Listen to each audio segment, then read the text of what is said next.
La Dirección de Enfoque Diferencial de la Secretaría Distrital de la Mujer les da la bienvenida al módulo 4 del proceso de sensibilización denominado Representación y Participación de las Mujeres en sus diferencias y diversidad.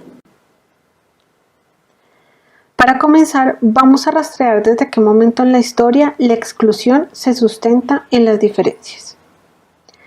Las revoluciones democráticas del siglo XIX en Occidente promovieron libertad, igualdad y fraternidad para y entre todos. Pero en la práctica, este sueño solo fue para unos pocos.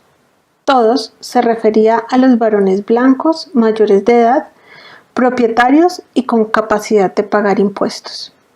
Y la fraternidad se refería a la relación entre hermano-hermano, es decir, una unión íntima entre hermanos. En contravía de la universalidad, las democracias se fundaron sobre la construcción cultural de ciertas diferencias.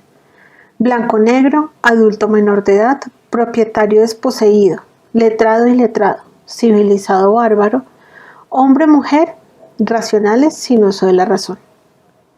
Esto justificó un trato institucionalmente desigual de los distintos y su exclusión de la comunidad de ciudadanos. Hay otros cuestionamientos fundamentales que devienen de este proceso histórico.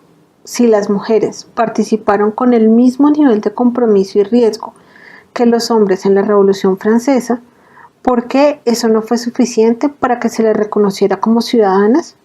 ¿Por qué no tienen el mismo derecho de decisión que los hombres o en las mismas condiciones? ¿Por qué no pueden decidir sobre su cuerpo y su vida? Entonces se alentó la participación de las mujeres en las luchas políticas y sociales para alcanzar beneficios que solo disfrutarían los hombres. La democracia entonces emerge sobre representaciones culturales que al ser enfrentadas políticamente se transforman en estereotipos dominantes. Un estereotipo es un mecanismo a través del cual un conjunto de atributos y características le son imputadas y fijadas a una categoría social. Cuando el control de la burguesía pasa a la burguesía conservadora, el estereotipo que se impone de ciudadano aplica para varones blancos, propietarios y casados, genuinamente libres y dueños de la razón, y con todos los derechos propios del surgimiento de la ciudadanía. Para las mujeres, este estereotipo que se impone no solo la aleja de la posibilidad de que se le reconozca como ciudadana, sino que refuerza el imaginario de la mujer igual a animal, criatura cercana a la naturaleza, arrastrada por sus pasiones y con inclinación innata al cuidado de otros, todo lo contrario a la razón, por lo cual se les negó el derecho a votar y ser elegidas, decidir sobre sus propiedades, representarse a sí mismas ante las cortes y asistir a la academia. Se establecieron y legitimaron entonces jerarquías entre los diferentes, lo femenino no solo como lo distinto a lo masculino, sino como lo opuesto o inferior a lo masculino.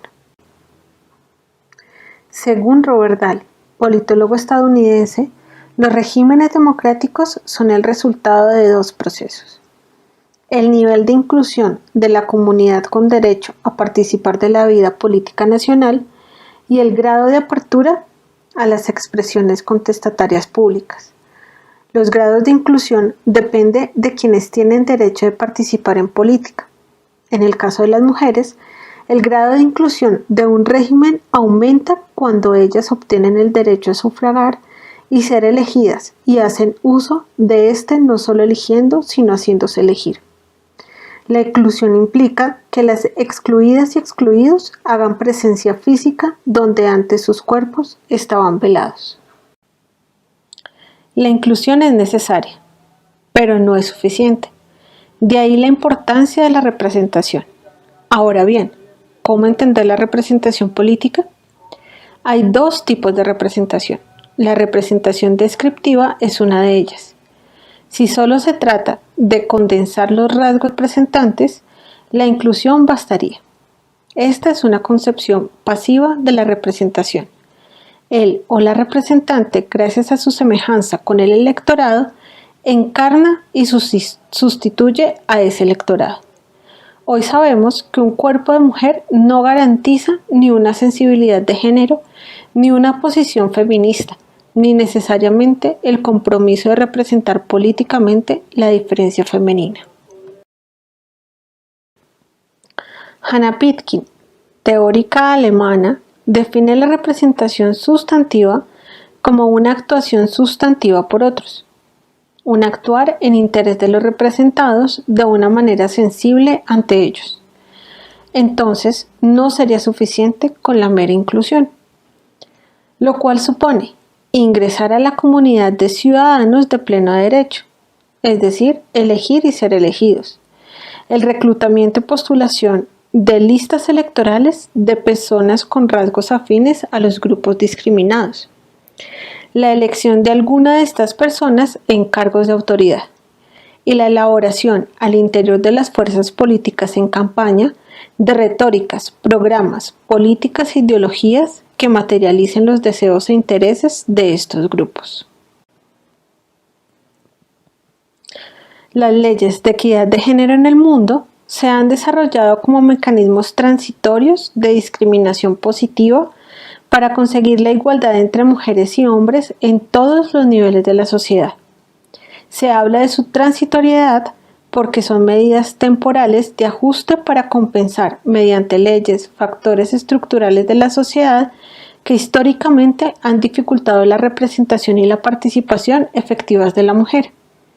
En principio se espera que estas medidas sean innecesarias en unas décadas, cuando las condiciones sociales y políticas sean menos adversas para lograr la efectiva participación de las mujeres en política. Las leyes de cuotas son un buen ejemplo de estos mecanismos transitorios. Desde la sanción de la primera ley de cuotas en América Latina en 1991 por parte de Argentina, 16 países han incluido estas sanciones afirmativas en su normatividad. En el mundo existen alrededor de 100 países con estas medidas, que han acercado a las mujeres al ejercicio político a través de diversos modelos como los escaños reservados, cuotas voluntarias en las listas a cargos públicos y cuotas obligatorias de partidos políticos. Aspectos a tener en cuenta para cuotas. Texto jurídico no ambiguo y de obligatorio cumplimiento.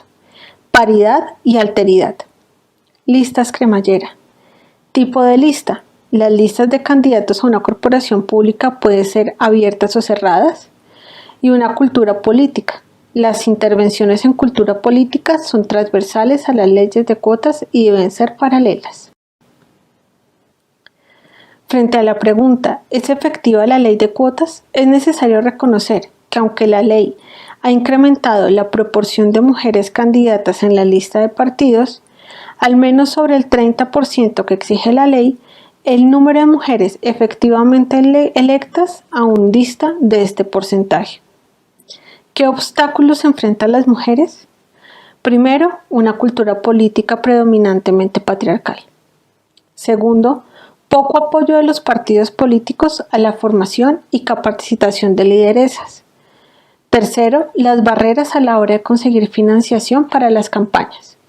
Y por último, la violencia relacionada con el ejercicio de la política. Esperamos que esta información les haya sido útil para la comprensión de nuestro tema del módulo 4. Muchas gracias por su atención.